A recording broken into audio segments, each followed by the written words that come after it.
Nurture डॅशबोर्डवर हे 5 pages आपले आहेत. ठीक आहे, तर आता आपण ओव्हरव्ह्यू पासून सुरुवात करूया. अच्छा, आता ओव्हरव्ह्यू वर क्लिक केलं तर काय दिसतं रे बघा. तर ओव्हरव्ह्यूचा पेज सिलेक्ट केल्यानंतर पहिल्यांदा खालती इथं 3 आपल्याला सिलेक्शन्स परत मिळतात. 3 सिलेक्शन्स काय आहेत? एज ग्रुप, कुठल्या बालकांच्या, कुठल्या एजच्या, कुठल्या वयोगटातल्या बालकांसाठी आपल्याला माहिती पाहायची आहे. तर एज ग्रुपमध्ये काय 6 महिने ते 35 महिने आणि 36 महिने ते 59 महिने, म्हणजे 6 महिने ते थोडक्यात 3 वर्षापर्यंत आणि 3 वर्ष ते 5 वर्षापर्यंत. आपलं नर्चर माहिती आहे तुम्हाला सगळ्यांना की 6 महिने ते 5 वर्षाच्या बालकांसाठीच नर्चर प्रणाली बनवली गेलेली आहे. 6 महिन्यापेक्षा खालती बालकांसाठी नाही आहे आणि 5 ते 6 वर्षातल्या म्हणजे 5 वर्षापेक्षा मोठ्या बालकांसाठी सुद्धा नाही आहे. तर 6 महिने ते 5 वर्षातले हे 2 एज ब्रॅकेट्स आपण देतो. ठीक आहे, पुढे काय टाइम पिरियड. टाइम पिरियड मध्ये काय आहे, तुम्हाला कुठल्या महिन्याची माहिती बघायचं आहे. आता बाय डिफॉल्ट तुम्ही लॉग इन केल्या केल्या चालू महिन्याची माहिती दिसते. ठीक आहे, तुम्हाला जर फक्त मागच्या महिन्याची माहिती बघायची आहे तर तुम्ही मागचा महिना सिलेक्ट करू शकता, हा महिना सोडू शकता. ठीक आहे, मी मागचा महिना सिलेक्ट केला, मला फक्त ऑक्टोबरची बघायची आहे किंवा मला फक्त सप्टेंबरची बघायची आहे, तर ह्याच्यावर मी परत क्लिक करणार, मी सप्टेंबरवर जाणार आणि क्लिक करणार. हे निळं झालं म्हणजे तो महिना मी सिलेक्ट केला आणि इथं मी अप्लाय वर क्लिक केलं की त्या महिन्याचा फिल्टर लागणार आणि त्या महिन्याची मला माहिती दिसणार. ठीक आहे, परत एकदा दाखवतो. आता एज ग्रुपचं मी काय सिंपल, एज ग्रुपचं सिंपल आहे की कुठला वयोगट घ्यायचा आहे तो तुम्ही सिलेक्ट करा, आपोआप त्याच्यावर फिल्टर लागून त्या वयोगटातलं दाखवतं. ठीक आहे, दोन्ही वयोगट घ्यायचे आहेत तर दोन्ही वयोगटात ऑल एजेस सिलेक्ट करा, तर दोन्ही वयोगट आपल्याला मिळतील. ठीक आहे, दोन्ही वयोगट मिळाले. टाइम पिरियड कोणत्या महिन्यासाठी घ्यायचा आहे, या टाइम पिरियडवर क्लिक केल्यानंतर बघा असं निळं होतंय, म्हणजे तुमचा माऊसचा कर्सर जो आहे, जो बाण आहे बघा, आता बाण सारखं दिसतंय का नाही पांढऱ्या कलरचा, हा बाणचं टोक सारखं दिसतंय का नाही, त्या पॉइंटरला असं घेऊन गेलं तिथं हातासारखं होतं, त्याच्यावर क्लिक केलं की तुम्हाला हे उघडतं. हे इथं वरती काय लिहिलंय, फायनान्शियल इयर 25-26 त्या महिन्याचा. त्यामध्ये मी आता सप्टेंबर सिलेक्ट केलं, तुम्हाला मल्टिपल महिने सिलेक्ट करायचे आहेत तर वेगवेगळ्यावर क्लिक करा, ते निळं होतंय ते सिलेक्ट होतं. ठीक आहे, आणि मग तुम्ही अप्लाय करू शकता. आता अप्लाय केलं, अप्लायवर क्लिक केलं की मला 2 महिन्याची माहिती मिळाली. ठीक आहे, असं करून जे पाहिजे. तर आता मी फक्त एकच महिन्याची माझी बघायची, मला फक्त ऑक्टोबरची बघायची, तर मी ऑक्टोबरवर फक्त क्लिक केलं आणि अप्लाय केलं, तर मला ऑक्टोबर महिन्याचीच फक्त माहिती इथं दिसेल आणि कळेल. 1 मिनिट चार्जिंग लावतो. आतापर्यंत जे सांगितलं यात काय प्रश्न आहे, कोणाला काय विचारायचं आहे? अनम्यूट करून बोला बरं, काय प्रश्न असेल तर.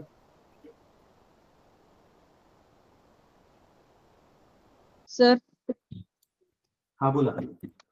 सर जर समजा जून जुलै मध्ये आमचे असेसमेंट करायचे राहिले असतील हा, तर ते आता चालू महिन्यात करता येतील का सर? नाही येणार, नाही येणार. ह्याचं हा, कारण ते काय? एक्सपायर्ड दाखवते तिथे. बरोबर आहे, त्याचं कारण काय, जून जुलै महिन्यातले जे सॅम आहेत आपले ते आता गरजेचं नाही आहे ना, ते आता सॅम असतील मुलं, बरोबर. तर आपण पोषण ट्रॅकर दर महिन्याला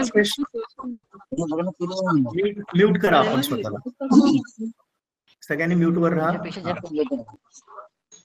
म्यूटवर राहा. हा, तर याचं कारण काय, छान प्रश्न विचारला मॅडमनी. हे म्हणतायत की माझे जुने राहिलेले जे महिने आहेत त्याचं मला आता असेसमेंट करता येतं का त्या मुलांचं, तर हे करता येत नाही.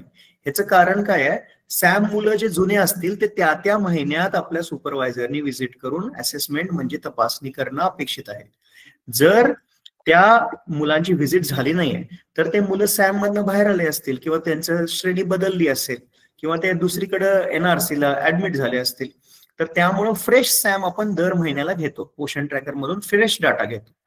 तर असे कोणते बालक आहेत ज्यांचं असेसमेंट झालं नसेल, 2 महिने आपण ठेवायचो, तर त्यांचं झालं नसेल तर आता आपल्याला करता येत नाही. आता आपल्याला सद्यस्थितीमध्ये सुपरवायझरला जे त्यांच्या लॉग इन मध्ये, नर्चरच्या लॉग इन मध्ये गेल्यानंतर जे मुलं दिसत आहेत असेसमेंटसाठी ड्यू, त्या सगळ्या मुलांचं आपल्याला असेसमेंट करायचं. ठीक आहे सर नमस्कार.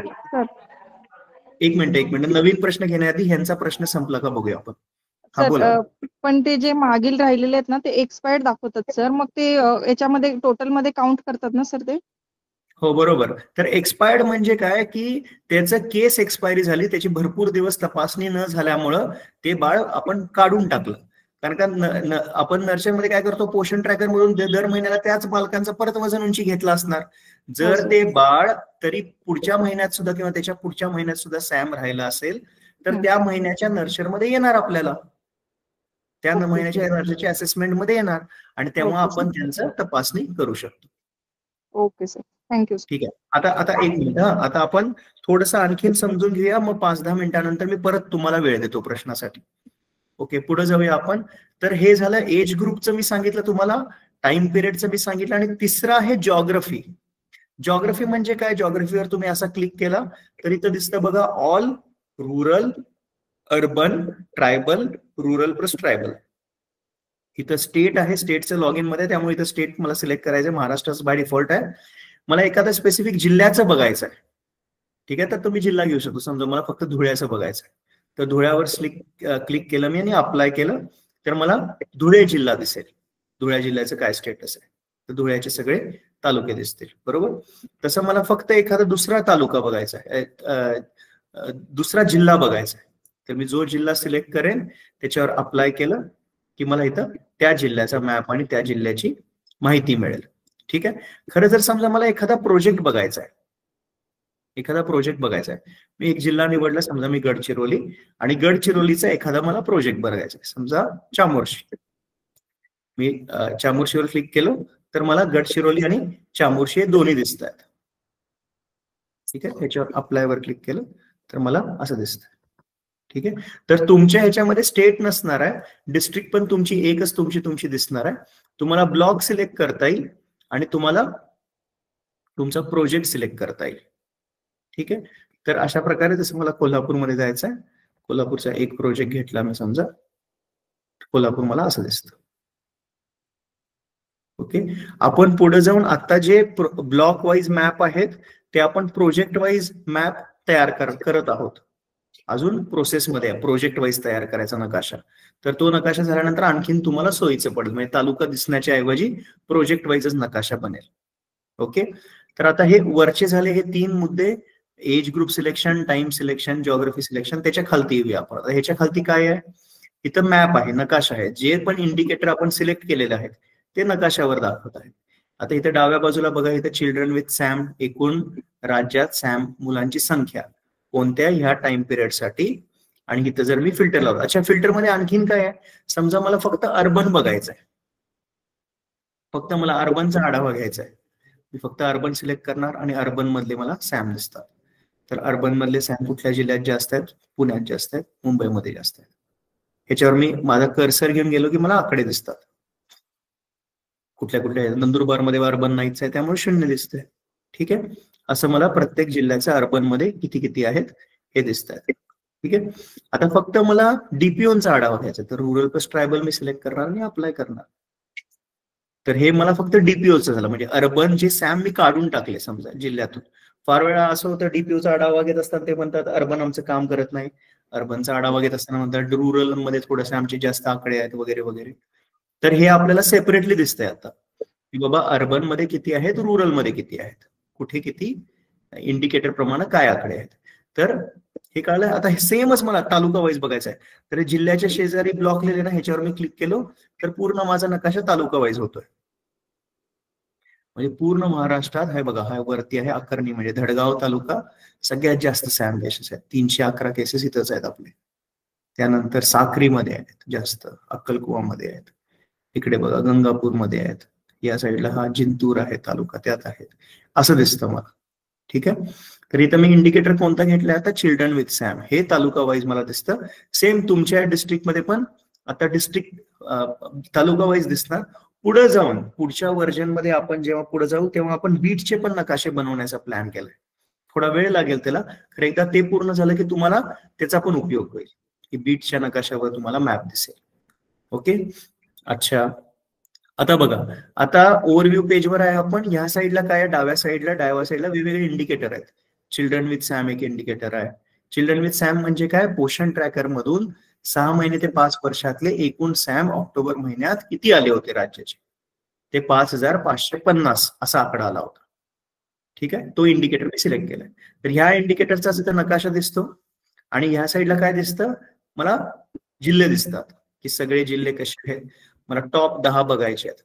तर टॉप 10 म्हणजे जिथं सगळ्यात कमी आहे तर हे मला दिसतात. मुंबई सिटी आणि सबर्बननी काय जादू केलेली, 0 सॅम झालेले त्यांचे त्या महिन्यात, जरा बघायला पाहिजे. बॉटम 10 बघायचे आहेत. बॉटम 10 म्हणजे बाबा मला सगळ्यात जास्त सॅम कुठीकडे होते ते मला इथं दिसते. ठीक आहे. तर हे दिसतं. सगळे जिल्हे बघायचे आहेत. सगळ्यांवर क्लिक केलं की मला असं सगळ्या जिल्ह्यांची इथं लिस्ट मिळते. ठीक आहे. आणखी मी खालती स्क्रोल डाऊन केलं तर मला इथं दिसतं की कलर कोडिंग कशा ह्यानं केलंय मॅपचं. आणि ग्रे जे आहे त्यांच्याकडे डाटा नाही आहे, असं इथं कुठलं नाही आहे, डाटा नाही आहे, असं सगळ्यांचा डाटा आहे. आणि खालती इथं मला बार चार्ट दिसतो, जो आपला स्टँडर्ड बार चार्ट असतो असा आपला बार चार्ट दिसतो. ठीक आहे. कुठल्या कुठल्या जिल्ह्यांमध्ये किती किती सॅम केसेस आहेत. ओके. तर आता आपण जाऊया पुढे. इथे मी इंडिकेटर 1 निवडलाय, चिल्ड्रन विथ सॅम. त्याच्या पुढचं काय आहे, असेसमेंट अटेम्प्टेड, म्हणजे सुपरवायझरनी त्या बालकांना व्हिजिट केली. असे किती सॅम बालकं आहेत ज्यांना सुपरवायझरनी व्हिजिट केली बाबा, म्हणजे तिचं काम केलं, जाऊन तपासणी करायचा प्रयत्न केला. ते आहेत 1651. ठीक आहे. तर सगळ्यात जास्त धुळ्याने काम केले, सगळ्यात जास्त व्हिजिट असेसमेंट धुळ्याने केले, त्यानंतर नंदुरबारने केले, इतरच्या डिस्ट्रिक्टनी आहेत ते केलेत. तर इथं मला डिस्ट्रिक्ट वाईज दिसतं. सगळ्यात जास्त काम आपल्या धुळ्याने केले, नंतर नंदुरबार आहे, जळगाव आहे यांनी केलंय. सगळ्यात कमी काम कोणी केले, सिटी आणि सबर्बन, ज्यांच्याकडे सॅमच नव्हते समहाव त्यांच्याकडे व्हिजिट कमी झाले. ठाण्यामध्ये 4 आहेत, वर्धेमध्ये 5 आहेत.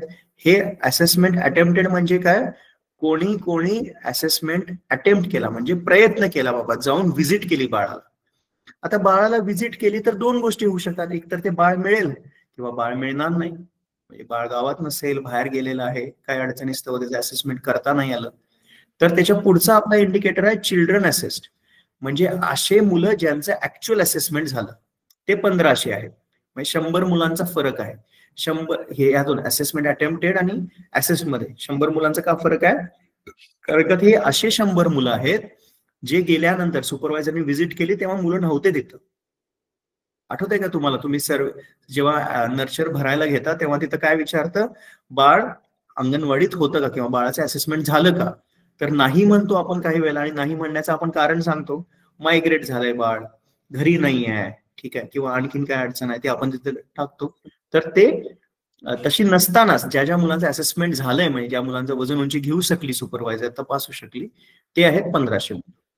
तर असा म्हणून आपला हा ओव्हरव्ह्यू पेजचे इंडिकेटर. त्याच्या खालती काय, व्हीसीडीसी यूसीडीसी स्टेटस, एकूण सद्यस्थितीमध्ये किती मुलं आहेत ज्यांची व्हीसीडीसी सुरू आहे. तर 286 मुलं आहेत, 286 मुलं आहेत ज्यांची व्हीसीडीसी सुरू आहे राज्यभरात. ऍक्टिव्ह व्हीसीडीसी म्हणजे किती अंगणवाड्या आहेत ज्यांना व्हीसीडीसी मध्ये कन्वर्ट केलं गेलं किंवा जिथे व्हीसीडीसी चालू आहे. तर जवळजवळ 250 अंगणवाड्या आहेत तिथे व्हीसीडीसी चालू आहे. अशी किती मुलं आहेत ज्यांची व्हीसीडीसी पूर्ण झालेली आहे, 163 मुलं आहेत या महिन्यात ज्यांची व्हीसीडीसी पूर्ण झालेली आहे. त्यानंतर व्हीसीडीसीचं स्टेटस म्हणजे रिकव्हरी स्टेटस काय आहे ते आहे, आणि एनआरसीचं स्टेटस आहे.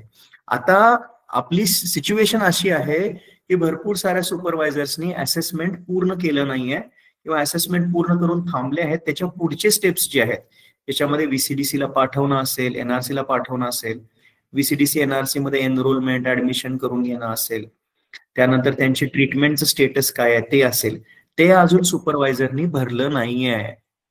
जे मागच्या मीटिंगमध्ये आणि त्याच्या आधीच्या मीटिंगमध्ये पण सांगितलं गेलंय की सुपरवायझरनी हे भरायला हवं. त्यामुळं इथले पुढचे जे स्टेप्स आहेत त्याचा आपल्याकडे डाटा अपूर्ण आहे असं दिसतो. ओके, हा आपला ओव्हरव्ह्यू पेज आहे. सगळ्यांना कळाला ओव्हरव्ह्यू पेज.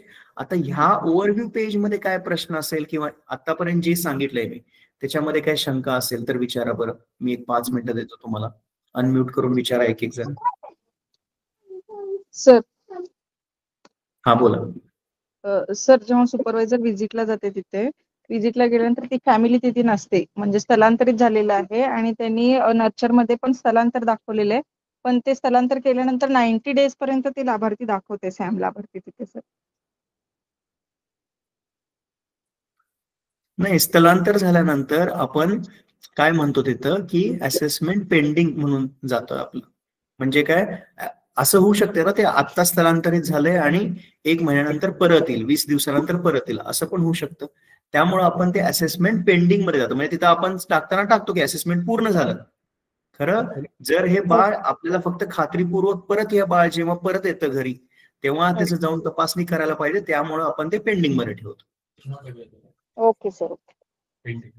ओके, आणखीन काय प्रश्न आहे? विचारा, अनम्यूट करा आणि बोला बरं, नाहीतर मी पुढे जातो. आतापर्यंत आपण काय काय चर्चा केली? नर्चरमध्ये लॉग इन कसं करायचं, लॉग इन केल्यानंतर काय काय फीचर आहेत, कुठल्या कुठल्या इंडिकेटरचा फीचरचा अर्थ काय आहे, डिस्ट्रिक्टचं लॉग इन प्रत्येकाला मिळालं आहे. तुमच्या रेग्युलर जो सीडीपीओचा आढावा, सुपरवायझरचा आढावा जो डीपीओ घेतात, त्यामध्ये तुम्ही नक्की सांगा डीपीओ ना या लॉग इनचा उपयोग करायला. तुमच्या जिल्ह्यामध्ये ट्रायबल जिल्हा असेल, तुमचा गाभाची मीटिंग होत असेल तर कलेक्टरना नक्की तुम्ही हे दाखवून द्या की नर्चर काय आहे, त्याच्यावर उपयोग करू शकतात. ते आरोग्याचा पण उपयोग, रिव्ह्यू घेण्यासाठी उपयोग करू शकतात. ठीक आहे. इतर तुमच्या डिस्ट्रिक्टमध्ये जेव्हा आरोग्याची समितीची मीटिंग होत असेल किंवा आणखीन काय असेल तर नर्चरचा जास्तीत जास्त उपयोग जिल्हा परिषद, सीईओ, कलेक्टर, इतर कोण व्यक्ती असेल त्यांना करायचा आहे ते करू